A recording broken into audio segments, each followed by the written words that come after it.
कोम की टाइटल का हुराना सिजनब हुरानब cookie crime की थबक तौबदा नंबर 1 एक्सपर्ट ओरेबसे ओनली कुकी तनी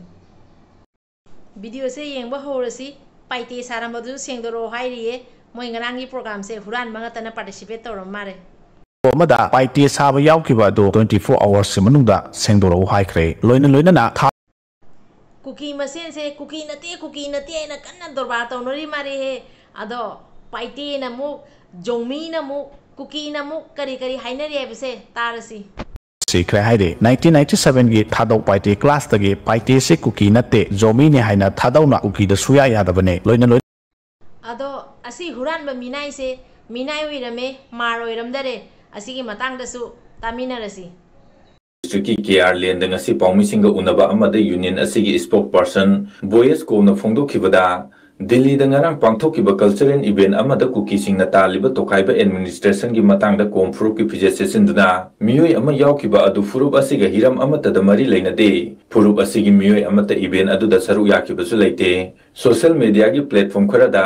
maru oina Facebook da viral oirakiba video asigi matangda miyamna thaja biganu lanai miyoi amadi kanglup amatana kom furup Manipur gi irang asida pusinaba thabak thorum chatha biganu haiki Kuki मीनाई सा Delhi नोइना ngarang पांगथुबदो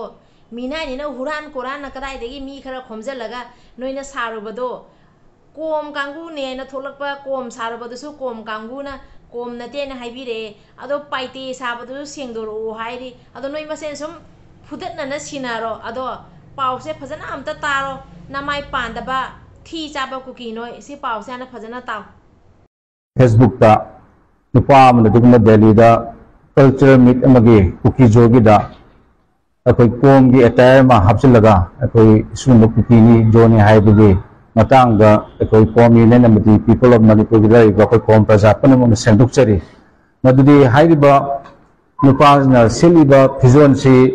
akoi kom maksunate akoi kom da smaina set gi phizon leite akoi culture gi dress hai tare adoga akoi bu toana lana Sumba pusilai besi ekoi condemn tawi haibadi ekoi kom union na kom praja singa sumba da chatlo haibagi tha kiba amasung represent tawi union gi side gi tha kiba sulaite aduk sukki amna kali be conflict asida ekoi sumba gi participation kom union gi aya ba yaudana kanam tu ekoi participate any function da koi aya ba sapi aduna lakchaning no point di ngasi sumba media ki khutang da haijaning basi koi kom jati yam na put aba community tribe si koi peace loving community amani sigi conflict yaujadaba neutrality in lejaba adubo maram rakta koi bi Facebook singda sumba fake account oraga ekhu lan na line to bi ngai ga dabakta sigi pusilakase koi kom union ya janing de matung da to bi guno haibasi kom union site ga appeal to ningi aduga koi ni su thigali koi kom praja punamakta khundungi authority myam da hairi nupa se koi kom nate koi moi Instagram da su yeng mamatamda ain uchari nupa si koi manja kuki na haina koi thengajai aduga photo su hoiste koi tidok chara koi sida koi media ki khutang koi uchari sini adana myam na chingnabi riba mahak se koi kom jati nate hebi so koi media ki khutang da Kuki ने काय खंगदे बसे फजना खंगदे को कोम सारंबा हुरान बदसु Karamba cookie हुरान मना थौजल लगा असी cookie हुरान ब मीनाई सिगा कोम सारु सोइना थौजल इनो खंगदे अदो हौजिकी कोम की स्पोक पर्सन सिना फजना थोपिरागा हाइबिरे अदुदी एखोय कोम नते अदुदी हुरान ब मीनाई नि मीनाई दुना हुरान बनिना हुरान ना कोम सारागा मागी मिंगदो कोम सिजना बनि हैना नामा इकाई दरो सिजगो अदुमाइना नमाई पांदना अदु इकाई खंगना लेदोर सरपुदी कुकी नोय सिजगो अदुगा पाइते सारंबदुसु सेंगदोरो हाइरे नोयगी ngaranggi program se हुरान मंगता पुल्लगा सिंगिबा program रो हुरान मंगता ना तौरगा participate तौगिबा program राबा कोम साबदुसु कोम ओइरमदरे पाइते साबदुसु सेंगदोरो हाइरे अदुगा नोयगी जौमी हाइब्रा अदुसु पाइते कुकी करी करी नो हाइनरे नोय मसेन तजु फुदत ना दोइबे केनम तौरिए अदो हाइनिंग बदी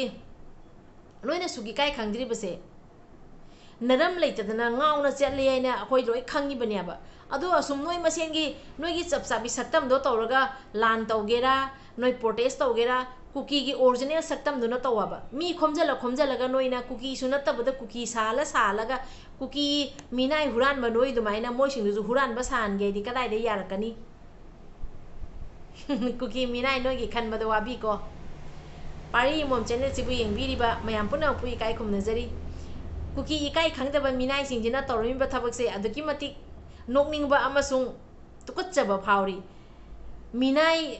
हुरानबा कयाना सिल्लगा ngarang pangthokiba kuki gi program do separate administration gi matanga maram oiraga kuki singna pangthokiba program do huran mangatana participate tobo oirame minai ngatana participate tobo oirame ba ado moi gi kom saramba du minai oi leirame kom oiram dare asigumba huran bagi saktam loba crime gi thabak toba asugumba thabak se kanana tauri ai thigalubada only one ama khatang ta leiri base kuki ai ba kuki se asi kata nei huran bada number 1 oiriba machin thibada expert oiriba aduga asugumba crime gi thabak toba criminal gi thabak toba thabak se only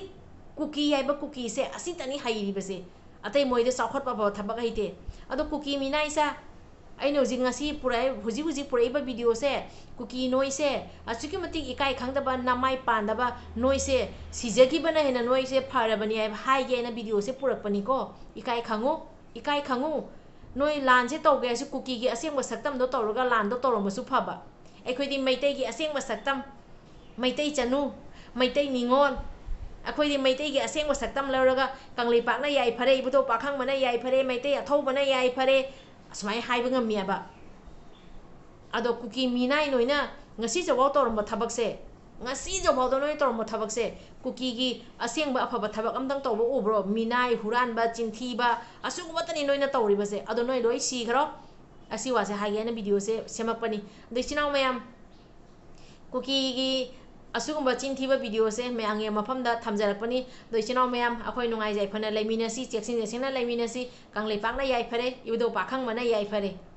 इकाय खंगदेबा cookie नोय ma'am इकाय खंगो न फीसे तेबे मति इकाय खंगदेबदा तौगनो